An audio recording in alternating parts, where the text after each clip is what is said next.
Well, hello, beautiful people. How we doing today?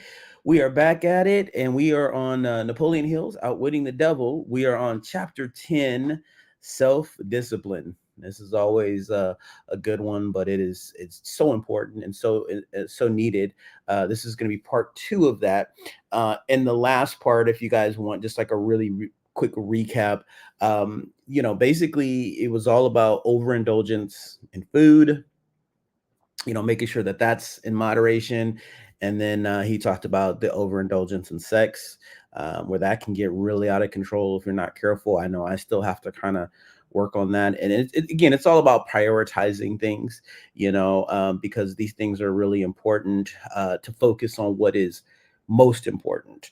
And they're going to go into a lot more detail in regards to that. And of course, the last one is other people's opinions, gossiping really, and where that falls in line with social media and things like that too. So we're going to continue in. I know this is probably like more of a shorter video, short chapter, so I'll definitely have some discussion at the end just to kind of give you some ideas. It's funny because I actually recorded this video earlier, but didn't realize I had the mute button on. So here we are doing it again, but it is totally fine. And I'm excited to do this for you guys. So let's go ahead and get right into part two of self-discipline, chapter 10. All right, hang on one second. Here we go. But that is not all the dangers associated with the habit of indulging in uninvited expression of opinions. The habit creates enemies and places in their hands dangerous weapons by which they may do great injury to the one who indulges in it. Thieves and confidence men and racketeers pay big prices for the names and addresses of the writers of uninvited letters. Knowing as they do, the writers of these letters become easy victims of all manner of schemes that result in the loss of their money. They refer to the writers of such letters as nuts. If you wish to know how foolish people are who write uninvited letters, read the nut column of any newspaper, the column in which the paper publishes the voluntary opinions of its readers, and you will see for yourself how the writers of such letters antagonize people and invite opposition from others. Now, I had no idea, Your Majesty, that people get into so much difficulty through uninvited expression of their opinions. But now that you have brought up the subject, I do remember writing the editor of a prominent magazine an uninvited letter of criticism, which cost me a fine position on his staff at a fat salary. That is a perfect example. The proper place to begin self-discipline is right where you stand. The way to begin is by recognizing the truth, that there is nothing for good or evil throughout the myriads of universes except the power of natural law. There is no individual personality anywhere throughout the myriad of universes with the slightest power to influence a human being, save nature and human beings themselves. There is no human being now living, no human being has ever lived, and no human being ever will live with the right or the power to deprive another human being of the inborn privilege of free and independent thought. That privilege is the only one over which any human being can have absolute control. No adult human being ever loses the right to freedom of thought, but most humans lose the benefits of this privilege either by neglect or because it has been taken away from them by their parents or religious instructors before the age of understanding.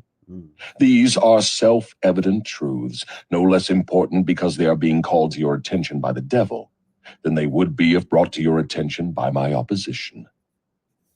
Hill distinguishes our right to have independent thoughts from our uninvited expression of those thoughts. How would you apply this principle in today's world of blogging and social media? But what are people going to lean upon in the hour of emergency when they know not where nor to whom to appeal? Let them lean upon the only dependable power available to any human being. And what is that? Themselves. The power of their own thoughts. The only power they can control and may rely upon.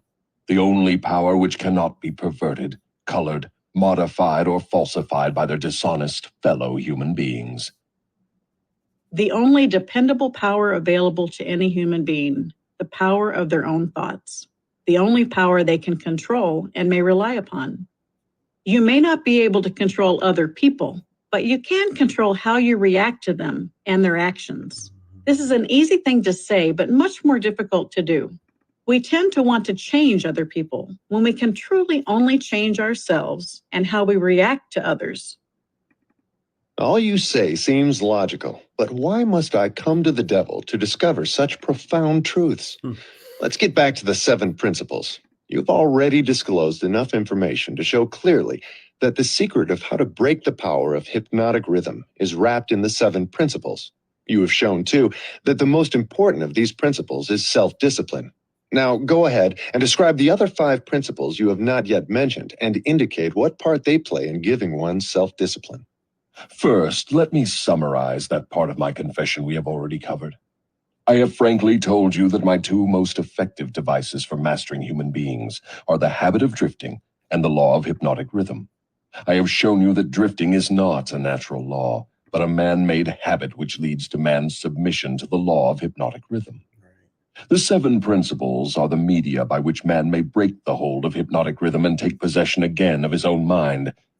You see, therefore, the 7 principles are the 7 steps which lead victims of hypnotic rhythm out of the self-made prisons in which they are bound.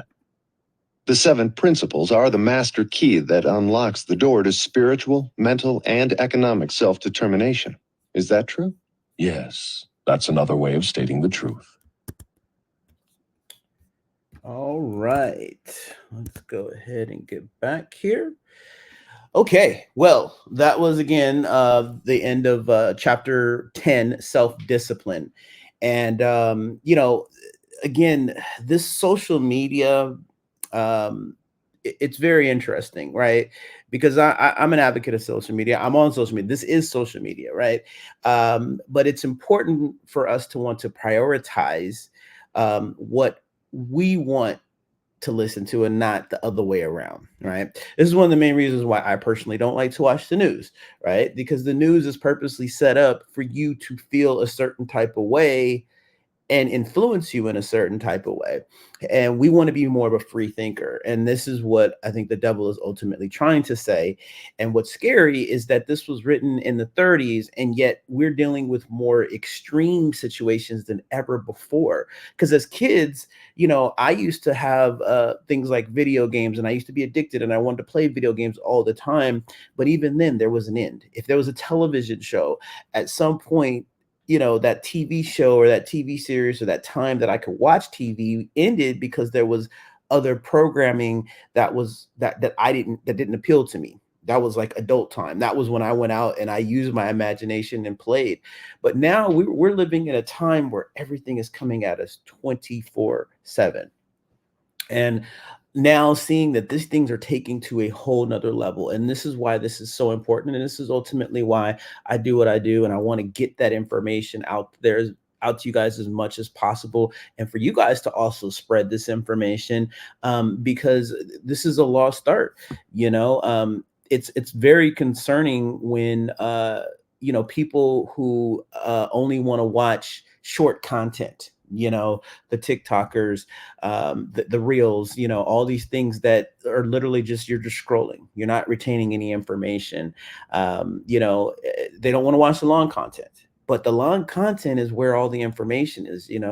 If you're watching catered short content, then you're missing out on the meat of things, right? This is why when we went to school, people who only use cliff notes and didn't read the whole book, they weren't excelling as much as the people who actually took the time to read the books and study and look over the information and use it as workbooks.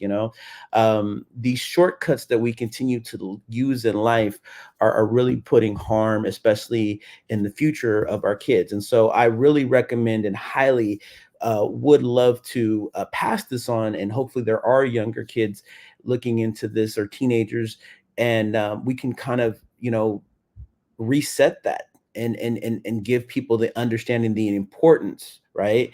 Because the only people that are profiting, that are benefiting, I should even say, from us using instant gratification and letting us be controlled is the select few, the big corporations. And if you want to empower yourself and take yourself back and not want to live in autopilot, then you can't do that. You can't let that be, right? Because that's how we just kind of wither away and we live on autopilot, and then our life is catered towards everything that we everything that they want us to watch.